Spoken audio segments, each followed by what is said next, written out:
नमस्कार दोस्तों, स्वागत है आपके अपने YouTube चैनल रीडिंग लवर्स पर।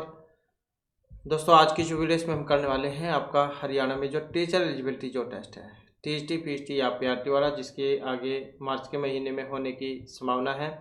तो आपके एग्जामों के लिए महत्वपूर्ण क्वेश्चन आज की वीडियो में हम यहाँ पर करने वाले हैं, और जिसमें हमने सबसे पहले बाल विकास एवं शिक्षा शास्त्र जो इससे महत्वपूर्ण क्वेश्चन इनको लिया है, और जिसमें हमारा यहाँ पर पहला क्वेश्चन रहेगा एलेक्सिया जो है। यहाँ पर ये एक पढ़ने संबंधी विकार है, लिखने की है, सीखने की या फिर सुनने की अक्षमता है। तो एलेक्सिया यहाँ पर क्या होती है, और इसमें अगर हम देखें तो हमारा यहाँ पर सी आंसर रहेगा ऑप्शन ए वाला। तो पढ़ने संबंधी जो विकार है यह होता है एलेक्सिया।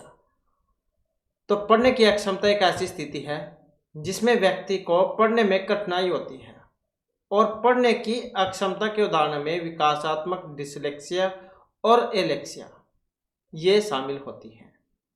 तो यह है पढ़ने संबंधी विकार। नेक्स्ट हमारा जो यहाँ पर क्वेश्चन आ जाता है, हिंदी अक्षरों को बालक की आयु में पहचानने लग जाता है 3 वर्ष की, 4, 5 या फिर 6 वर्ष की आयु में। तो इसमें देखें तो हमारे यहाँ पर आंसर है ऑप्शन सी वाला, मतलब 5 वर्ष की जो आयु है इसमें बच्चा अक्षरों को पहचानने लग जाता है। नेक्स्ट आ जाता है मनोविज्ञान शिक्षा का आधारभूत विज्ञान है। तो ये परिभाषा दी थी यहाँ पर बियंझा, डेविस, स्किनर या फिर वोरवर्थ ने। तो मनोविज्ञान शिक्षा का आधारभूत विज्ञान है, और इसका जो यहाँ पर संबंध जो है ये स्किनर से माना गया है। तो स्किनर जैन का कहना था कि मनोविज्ञान शिक्षा का आधारभूत विज्ञान है। नेक्स्ट है आधुनिक मनोविज्ञान का मतलब क्या है। यहाँ पर मन का अध्ययन, आत्मा का, शरीर या फिर व्यवहार का अध्ययन। आधुनिक मनोविज्ञान का अर्थ, तो इसका अर्थ क्या है, व्यवहार का अध्ययन। ये जो पीबल्सरी जो थे मनोवैज्ञानिक, तो इनके अनुसार मनोविज्ञान मानव व्यवहार का विज्ञान है। मानव व्यवहार का विज्ञान है पीबल्सरी के अनुसार। नेक्स्ट हमारा क्वेश्चन आ जाता है बुद्धि लब्धि मापन के जन्मदाता है। स्टर्न, बिनेट, टर्मन या कोई से भी नहीं। तो बुद्धि लब्धि मापन के जन्मदाता इनमें से कौन है, तो कौन है, टर्मन।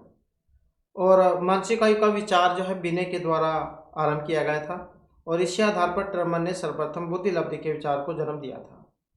और इन्होंने फिर एक सूत्र निकाला था बुद्धि लब्धि निकालने का, मानसिक आयु बटे वास्तविक आयु गुणा में 100 वाला। नेक्स्ट क्वेश्चन है परिमापीकृत परीक्षण क्यों कराए जाते हैं। मंदबुद्धि बालकों की पहचान के लिए, प्रतिभाशाली बालकों की पहचान के लिए, पिछड़े बालकों की पहचान के लिए, बहरे बालकों की पहचान के लिए। तो परिमापीकृत परीक्षण कराए जाते हैं। तो क्यों होते हैं ये, प्रतिभाशाली जो बच्चे हैं बालक, उनकी पहचान के लिए। नेक्स्ट हमारा क्वेश्चन आ जाता है बुद्धि का जो बहुकारक सिद्धांत है, यह दिया था मैकडूगल, थॉर्नडाइक, टर्मन या फिर बर्ट ने। तो बुद्धि के बहुकारक सिद्धांत के प्रतिपादक है, तो जो यहाँ पर ऑप्शन सी में दिए गए हैं, अर्थात जो थॉर्नडाइक है। तो यहाँ पर हम आपको जितने भी ये सिद्धांत जो है इनके बारे में जो आपको बताने वाले हैं, यहाँ पर आप देख सकते हैं। तो जैसे एक तत्व का सिद्धांत है, द्वितत्व का है, बहुतत्व का, संघात्मक का सिद्धांत है, बहुमानसिक योग्यता का सिद्धांत है, कर्मिक महत्व का सिद्धांत है, त्रिआयामी बुद्धि का सिद्धांत है। अब जो ये सिद्धांत क्या थे इनके बारे में हम यहाँ पर देखेंगे। तो जैसे सबसे पहले आ जाता है आपका एक तत्व का सिद्धांत। इस सिद्धांत का जो प्रतिपादन है अल्फ्रेड बिने ने किया था। बाद में अमेरिका मनोवैज्ञानिक टर्मन और स्टर्न तथा जर्मन मनोवैज्ञानिक एबिंगहॉस ने इनका समर्थन किया था। इस विचारधारा के अनुयायियों के अनुसार बुद्धि को समस्त मानसिक कार्यों को प्रभावित करने वाली शक्ति माना गया है, और इस सिद्धांत के अनुसार बुद्धि एक ऐसी केंद्रीय शक्ति है जो हमारी सभी मानसिक क्रियाओं का संचालन करती है। यदि कोई व्यक्ति किसी एक काम को बहुत अच्छी प्रकार से करता है तो वह दूसरा काम भी उतनी ही अच्छी प्रकार से कर सकेगा, परंतु यह सिद्धांत सर्वमान्य नहीं हो पाया था। इसके बाद आ जाता है जो दूसरा यहाँ पर सिद्धांत था,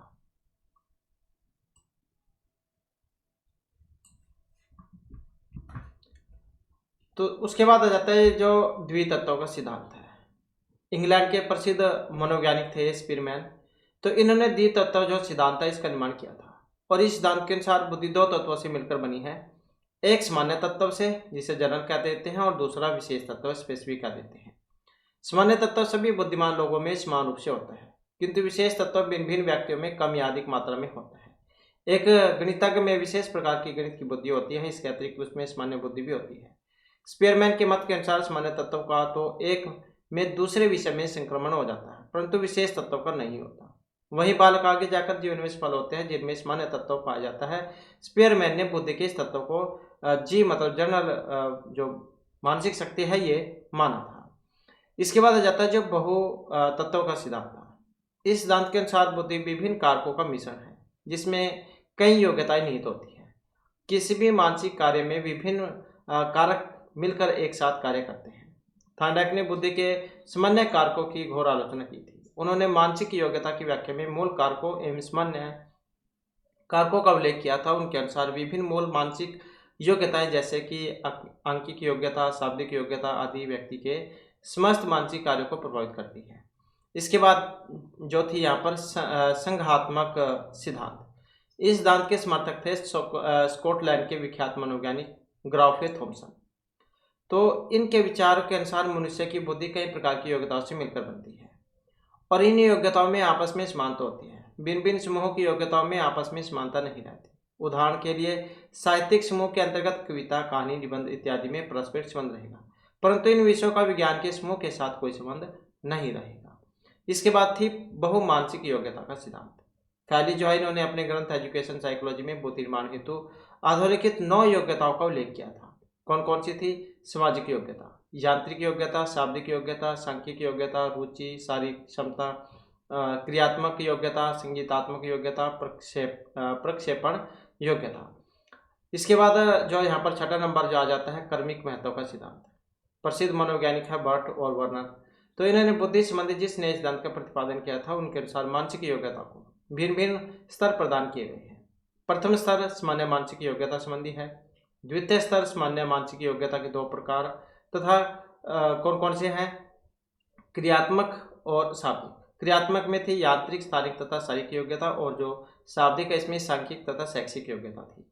तृतीय जो स्तर है इन दोनों वर्गों की योग्यताओं का अनेक मानसिक योग्यताओं में विभाजन करना। इसके बाद जो था बुद्धि का त्रिआयामी सिद्धांत।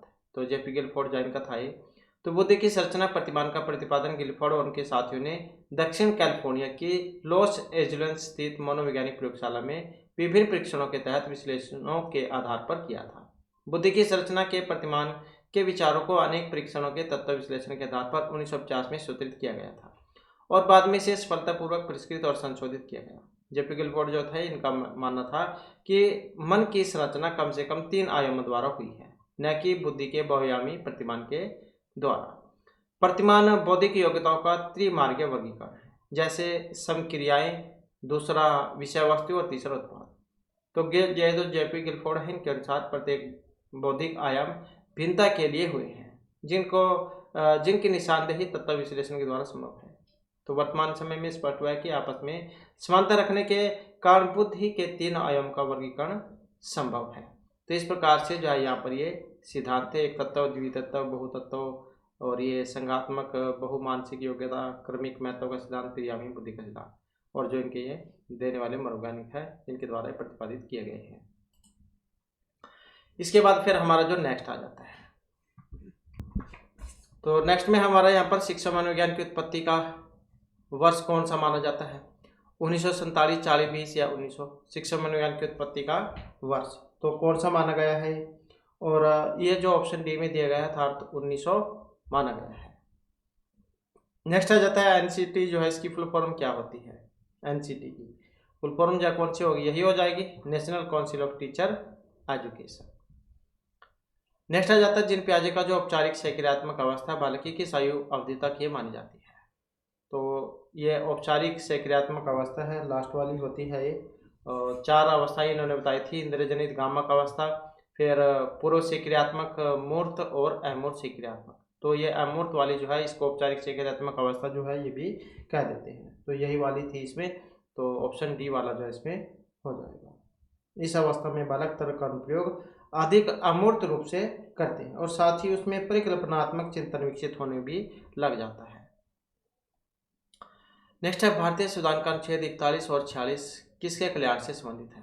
आर्थिक रूप से पिछड़े व्यक्तियों से, विकलांग व्यक्तियों से, धार्मिक रूप से पिछड़े व्यक्तियों से, एक क्षेत्रीय रूप से पिछड़े व्यक्तियों से। तो भारतीय संविधान का जो अनुच्छेद 41 और 46 का संबंध है। तो इसका जो संबंध किससे था? तो इसका संबंध था आर्थिक रूप से जो पिछड़े हुए व्यक्ति थे।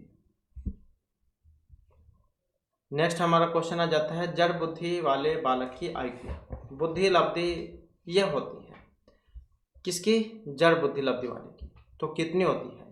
तो ये मानी गई है 71 से कम। तो यहाँ पर भी आप इसमें देख सकते हैं, जो प्रतिभाशाली जो बच्चे होते हैं 140 से ऊपर आईक्यू होती है इनकी। बहुत बेहतर वालों की 130 से 39 होती है। बेहतर जो होते हैं उनकी 120 से 129 होती है। औसत वाले जो होते हैं सामान्य बुद्धि लब्धि वाले, वो 110 119 में आ जाएंगे। और ये औसत से ऊपर वाले हैं, और औसत जो है 90 से 109 10 वाले हैं। तो ये औसत वाले हैं सामान्य बुद्धि लब्धि वाले, और सामान्य से जो ऊपर होते हैं वो 110 119 में आ जाएंगे। और सुस्त या जो ये औसत से कम वाले 80 89, और सुस्त या सीमावर्ती तो ये है 70 से 89। मंद बुद्धि जो है इसमें 50 से 69 की आईक्यू वाले आ जाएंगे। मूर्ख जो है 25 से 49 वाले, और जो बेवकूफ़ है वो बिल्कुल 0 से 24 वाले आईक्यू वाले होते हैं। तो इस प्रकार से जो यहाँ पर ये इनका माप होता है। तो यहाँ पर आप इसमें 71 से कम वाले जो है जड़ बुद्धि वाले यहाँ पर इसमें माने गए हैं। ये अलग अलग मनोवैज्ञानिक जो उन्होंने अपने सारा अलग अलग जो बताया था ये। नेक्स्ट है, उपनयन संस्कार किस शिक्षा काल में किया जाता है? वैदिक, मुस्लिम, बौद्ध, या इनमें से किसी में भी नहीं। तो किस में होता था ये? तो ये होता था वैदिक काल में। तो ये जो उपनयन संस्कार, इसको यज्ञोपवीत भी कह देते थे। यज्ञ के द्वारा पवित्र किया गया। सूत्र मतलब जनेऊ। जनेऊ आपने देखे होंगे, जो कई व्यक्ति जो है वो डाल के रखते हैं, 3-4 धागे होते हैं उसमें। तो ये जो संस्कार जो था वैदिक काल में होता था। तो आज भी होता है, लेकिन बहुत ही कम देखने को मिलता है। इसके बाद गर्भ में बालक को विकसित होने में जो समय लगता है, 150, 390, 280 या 460, कितने दिन? तो इसमें रहेगा ऑप्शन बी हमारा, अर्थात 280, 40 सप्ताह या फिर 280 दिन। नेक्स्ट आ जाता है, यदि छात्र अधिकांश कार्य स्वयं के हाथों से करेगा तो छात्र में शारीरिक शक्ति बढ़ जाएगी, मानसिक परिश्रम करने की भावना जागृत होगी, आत्मनिर्भरता पैदा होगी। अगर अपने हाथ से काम करते हैं तो इसमें क्या होगा? आत्मनिर्भरता जो है ये पैदा होगी। तो जो थॉर्नडाइक जो थे, इनके अधिगम संबंधी नियम के अनुसार कार्य को स्वयं करने में उद्दीपक तथा अनुक्रिया का संबंध मजबूत होता है, जिससे कि बालक में आत्मनिर्भरता पैदा होती है। इसके बाद नवजात शिशु जिसका भार होगा 6, 7, 8, 9 पाउंड, कितना होगा? तो ये कितना माना गया है? 7 पाउंड का। अगला क्वेश्चन आ जाता है, इनमें से जन्मजात अभिप्रेरक माने गए हैं, निद्रा, प्रशंसा, खेल या फिर क्रोध। तो जन्मजात अभिप्रेरक होते हैं, तो कौन से होते हैं? ये जो ऑप्शन ए में दिए गए हैं, अर्थात जो निद्रा है। जन्मजात प्रेरक वे प्रेरक होंगे जो व्यक्ति में जन्म से ही पाए जाते हैं। तो इन्हीं को जैविक प्रेरक भी कह देते हैं। भूख है, प्यास है, काम, निद्रा, विश्राम, ये सारे, क्योंकि ये प्रकृति की देन है। नेक्स्ट है, पाठ्यक्रम निम्नलिखित में से शिक्षण के कौन से चरण में आएगा? आश्रित, स्वतंत्र, मध्यस्थ या किसी में भी नहीं। पाठ्यक्रम तो किस में आता है? मध्यस्थ चरण में। इसके बाद शिक्षण अधिगम प्रक्रिया को प्रारंभ करने से पहले कुशल अध्यापक को क्या करना चाहिए? छात्रों को दंडित करना, चुटकुले सुनाना, अधिगम परिस्थितियां उत्पन्न करना, या फिर आराम करवाना। तो शिक्षण अधिगम प्रक्रिया को प्रारंभ करने से पहले एक अध्यापक को क्या करना चाहिए? तो जो ऑप्शन सी में दिया गया था, अर्थात अधिगम संबंधी जो परिस्थिति है वो उत्पन्न की जानी चाहिए।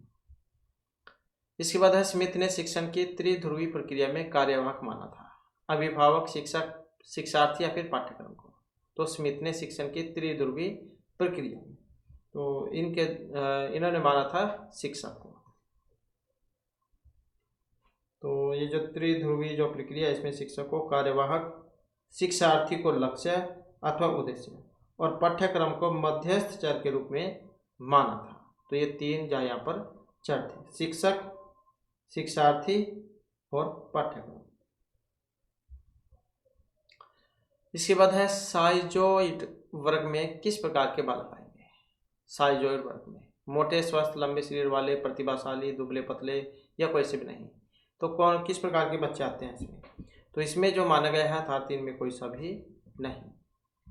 तो यहाँ पर इसमें देखें तो जो प्रतिभाशाली बच्चे होने चाहिए, तो ऑप्शन बी जो हमारा यहाँ पर इसमें सही आंसर हो जाएगा।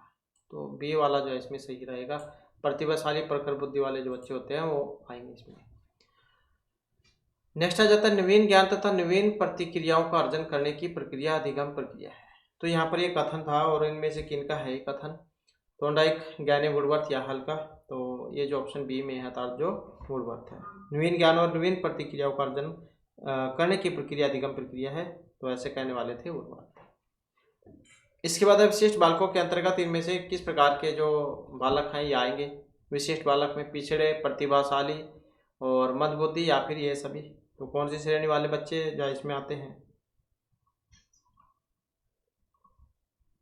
तो कौन सा आएंगे यहाँ पर? तो इसमें आप यहाँ पर भी देख सकते हैं इसमें, तो विशिष्ट बालकों के अंतर्गत जो बालक आएंगे तो इसमें ये सारे आ जाएंगे। पिछड़े बालक भी होते हैं, प्रतिभाशाली भी, मंदबुद्धि भी, तो सारे हैं। बौद्धिक रूप से भी इनमें देख सकते हैं, मानसिक शैक्षिक रूप से पिछड़े, प्रतिभावान, सृजनात्मक, और ये शारीरिक रूप से भी न विकलांग या अक्षम, चिरकाल बीमार एवं क्षतिग्रस्त स्वास्थ्य वाले, श्रवण क्षतियुक्त, दृष्टि क्षतियुक्त, बहुल विकलांग, मौखिक संचार से भिन्न, इसमें वाक क्षतियुक्त, भाषा विकलांग वाले आ जाएंगे। मनोसामाजिक रूप से जो भिन्न है इसमें संवेगात्मक रूप से अशांत, सामाजिक रूप से कुसमायोजित, समस्यात्मक बालक, अपराधी बालक यहाँ आ जाएंगे। सांस्कृतिक रूप से भिन्न इसमें अधिगम असुविधा युक्त वाले आ जाएंगे। सांस्कृतिक रूप से अल्पसंख्यक आ जाएंगे और वचन के आधार पर ये वंचित बालक आ जाएंगे। तो इस प्रकार से जो है यहाँ पर ये सारे के सारे जो है इसमें आ जाते हैं। तो ये सभी बालक जो है यहाँ पर इसमें आ जाएंगे। इसके बाद तत्परता का नियम दिया था पवलोव, थॉर्नडाइक, एबिंगहॉस या फिर स्किनर ने। तो किन के द्वारा दिया गया था ये? तो इसमें जो ऑप्शन सी वाले हैं अर्थात थॉर्नडाइक जो इन्होंने दिए थे, 3 मुख्य और 5 गौण नियम इन्होंने बताए थे, तो इसमें से था ये तत्परता का नियम। तो ये जो नियम है इसके अनुसार जब कोई व्यक्ति किसी कार्य को करने के लिए तैयार होता है तो वह प्रक्रिया, यदि वह कार्य करता है तो उसे आनंद देती है, और कार्य नहीं करता तो तनाव भी उत्पन्न करती है। मतलब कहने का ये है कि जैसे किसी काम को करने आपका मन है तो उसे आप उत्साह से, रुचि से करते हैं, लेकिन जिस काम को करने का आपका मन नहीं होता तो उबाऊ महसूस करते हैं, सीखते भी नहीं हैं उसे करने में कुछ। नेक्स्ट आ जाता है अपराधी बालक होंगे, असामाजिक कार्य करने वाले, शिक्षक के लिए सिरदर्द, कक्षा में अव्वल या जो समाज में रहना पसंद नहीं करते। तो अपराध प्रवृत्ति वाले बच्चे कौन से होंगे? जो असामाजिक कार्य करते हैं। नेक्स्ट आ जाता है रोज ने समय को कितने भागों में बांटा था? 2, 3, 4 या फिर 5? तो रोज ने समय को 3 जो भाग है इसमें बांटा था, जिसमें ज्ञानात्मक, क्रियात्मक और भावात्मक, ये 3 वर्ग थे। इसके बाद भारतीय संविधान में किसके लिए निःशुल्क अनिवार्य शिक्षा है?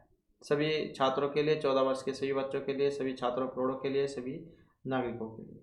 तो इसमें जो है ये जो 6 से 14 वर्ष के जो बच्चे थे इन सब के लिए निःशुल्क शिक्षा।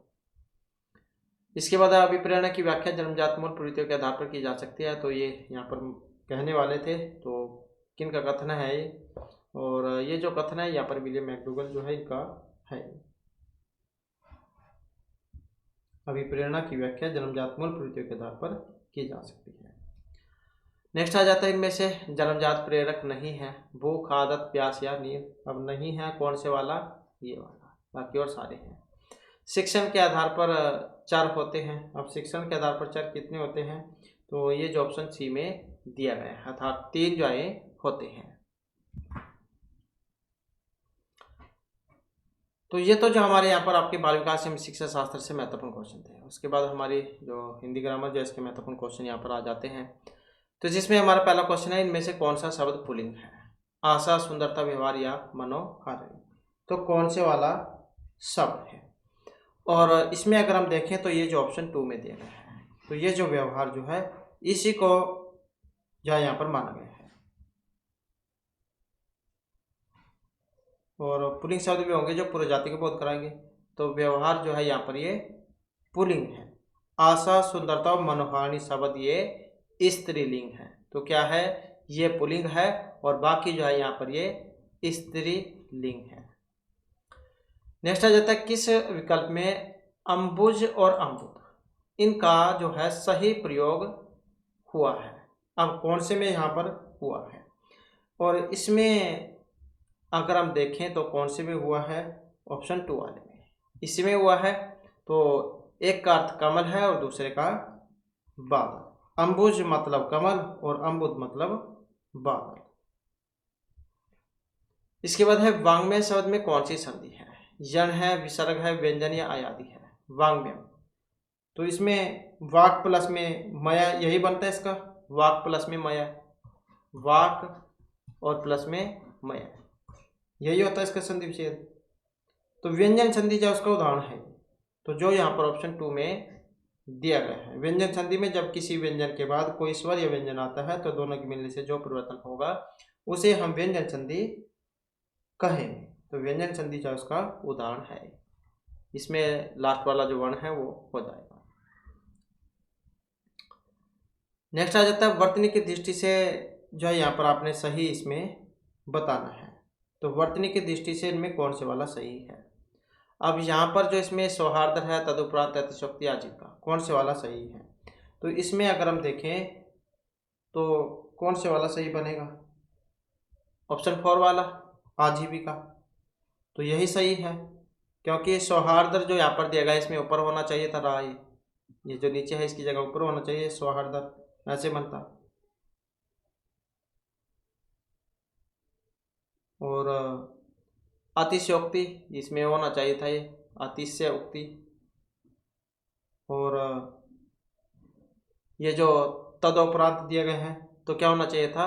तद उपरांत, ये ओ नहीं होना चाहिए था, तद उपरांत। नेक्स्ट है पिताजी बहुत देर से टहल रहे हैं, वाक्य में कौन सी जो क्रिया है वो प्रयुक्त में आई है? तो ये सजातीय है, सकर्मक, पूर्वकालिक या आकर्मक, कौन सी है? पिताजी बहुत देर से टहल रहे हैं। तो यहाँ पर जो इसमें मानी गई है अकर्मक क्रिया, तो कौन सी क्रिया का उदाहरण है ये? अकर्मक क्रिया का उदाहरण है। अकर्मक क्रिया वह होगी जिसमें कर्म नहीं होगा। तो यहाँ पर जो ये टहलना जो दिया गया है, टहलना ये क्रिया है, तो इसमें कोई कर्म नहीं है। पिताजी सिर्फ टहल रहे हैं, किसी वस्तु पर कोई क्रिया नहीं हो रही है। इसके बाद इनमें से शुद्ध वाक्य है। असत्य बोलना उसकी आदत थी, मैंने तो गलत काम करना ही नहीं है, बच्चे को काटकर फल खिलाओ, तुम सीता और मैं आज खेलेंगे। तो शुद्ध वाक्य यहाँ पर आपने बताना है। तो शुद्ध कौन सा है इसमें? और वाला ये हो जाएगा शुद्ध, तुम सीता और मैं आज खेलेंगे। इसके बाद इनमें से किस शब्द में उपसर्ग नहीं है? अब एक में उपसर्ग नहीं है, वो कौन से वाला है? विनम्रता, कुलीन, स्वच्छ या कुशल। तो उपसर्ग नहीं है। उपसर्ग क्या होता है? जो शब्द के सुर में जुड़ते हैं। अब यहाँ पर जो ये इसमें कुलीन जो शब्द दिया गया है ये वाला, तो ये वाला ही सही नहीं है, इसमें उपसर्ग नहीं है। जबकि विनम्रता वी हो जाएगा इसमें, और स्वच्छता में सु कह सकते हैं आप, सव, और जो कुसंग है इसमें को हो जाएगा। तो ये इसमें कोई उपसर्ग नहीं है। नेक्स्ट इनमें से कौन सी ध्वनि ओष्ठ नहीं है? उपपद्य नाम ओष्ठ होता है, उ और पूरक। तो ओष्ठ नहीं है, अब वो कौन से वाली है? तो ये जो ऑप्शन 4 में दी गई है या, तो यही इसमें नहीं है। तो ओष्ठ वो किन से, कौन सी ध्वनि होगी जिनका उच्चारण हमारे फोटो के द्वारा होता है। और ये इचो ऐसा नाम तालु है, इच वर्ग या सा, तो ये तालव्य वर्ण है, तो ये तालव्य है। इसके बाद जंगल की अग्नि के लिए सही शब्द आपने यहाँ पर बताना है। दावाग्नि, कामाग्नि, बड़वाग्नि या जठराग्नि। तो जंगल की आग को क्या कहा जाता है? तो जंगल की जो आग है इसको दावाग्नि कहा जाता है। तो जंगल की आग के लिए दावाग्नि जो शब्द है उसका प्रयोग किया जाता है। और बड़वाग्नि, बड़वाग्नि जो ये समुद्र की आग होती है, कौन सी? समुद्र की आग जो होती है उसको कहा जाता है बड़वाग्नि। और कामाग्नि, ये काम वासना, ये प्रेम की जो आग है उसको कहा जाता है। और जठराग्नि, ये पेट की आग को कहा जाता है। कामाग्नि प्रेम की, जठराग्नि पेट की आग, बड़वाग्नि समुद्र की आग, और दावा अग्नि या दावानल जंगल की आग जो होती है उसको कहा जाता है। नेक्स्ट आ जाता है हमारा मधुरिमा शब्द में कौन सा प्रत्यय है? मधुरिमा, अब किस प्रत्यय का यहाँ पर प्रयोग इसमें हुआ है और कौन सा शब्द है इसमें? मधुर शब्द हो जाएगा इसमें। अब प्रत्यय कौन सा है? प्रत्यय क्या शब्द के लास्ट में जोड़ते हैं, जैसे ये लगे हैं यहाँ पर ईमा, मा, ईमा, आ। तो कौन सा वाला सही है इसमें? तो ये जो ऑप्शन 2 में दिया गया है, मधुर ईमा, मधुरिमा, और छोटी ई है मतलब हर सभी है, तो ये इसी में ही है बस, तो यही प्रत्यय हमारा हो जाएगा। मधुर शब्द है, ईमा प्रत्यय मधुरिमा बनेगा। इसके बाद वज्रदेह शब्द में कौन सा समास है? अव्ययभाव, क्रमधारय, तत्पुरुष या फिर द्वंद्व। वज्रदेह, तो इसमें कौन सा है यहाँ पर? वज्र देह, वज्र के समान शरीर होता है जिसका, तो कौन सा वाला हो जाएगा इसमें? यही हो जाएगा तत्पुरुष। वैसे तो तत्पुरुष नहीं, इसमें जब बहुब्रीहि जो है बहुब्रीहि समास होना चाहिए, ऐसा कोई व्यक्ति जिसका शरीर वज्र के समान हो, तो बहुब्रीहि जो है यहाँ पर इसमें समास होगा। तो बहुब्री इसमें है नहीं वज्र थे, तो इसमें बहुब्री जो है समास होगा। नेक्स्ट आ जाता है अरे जरा इधर तो आ। वाक्य में अव्यय का भेद इंगित करें। अरे यहाँ पर देख सकते हैं संबोधन वाला है, तो अरे जरा इधर आओ समुच्चय बोधक है, संबंध है, काल है या विषमादि बोधक है, तो कौन सा है?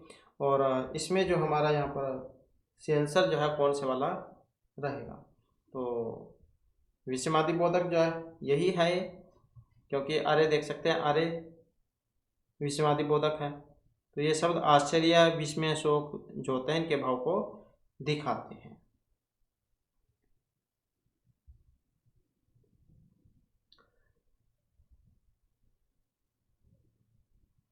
और अगर इसमें सही आंसर भी लगाएं तो या फिर इसमें कर्मधारय समास हो सकता है।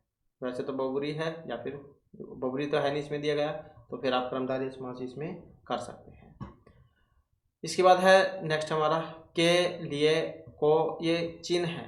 अब किसके होते हैं चिन्ह? संप्रदान कारक में आते हैं चतुर्थी विभक्ति में, तो किसके हैं? संप्रदान कारक के। इसके बाद है कवि शब्द का स्त्रीलिंग रूप होगा, तो कौन से वाला रूप होगा इसका? कवि का स्त्रीलिंग, कवि का कवियत्री, कौन सा होता है? यही होता है कवियत्री, कवयित्री।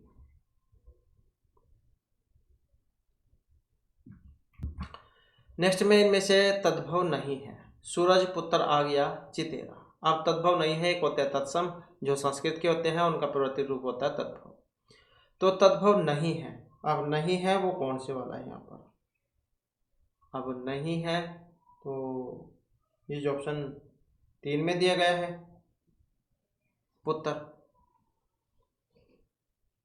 तो यही क्या इसमें नहीं है, क्योंकि पुत्र शब्द जो है सूर्य का पर्यायवाची नहीं है। सूर्य, सूरज, रवि, भास्कर ये सारे तो हैं पर्यायवाची, तो यहाँ पर तद्भव था ये, तो क्योंकि ये तत्सम शब्द जो उसमें आ जाएगा पुत्र। तो इस प्रकार से जो हमारे क्लास में महत्वपूर्ण क्वेश्चन थे। नेक्स्ट वीडियो की इसमें आपके लिए नए जो महत्वपूर्ण क्वेश्चन हम लेकर आएंगे, और हमारे साथ अंत बनाने के लिए धन्यवाद।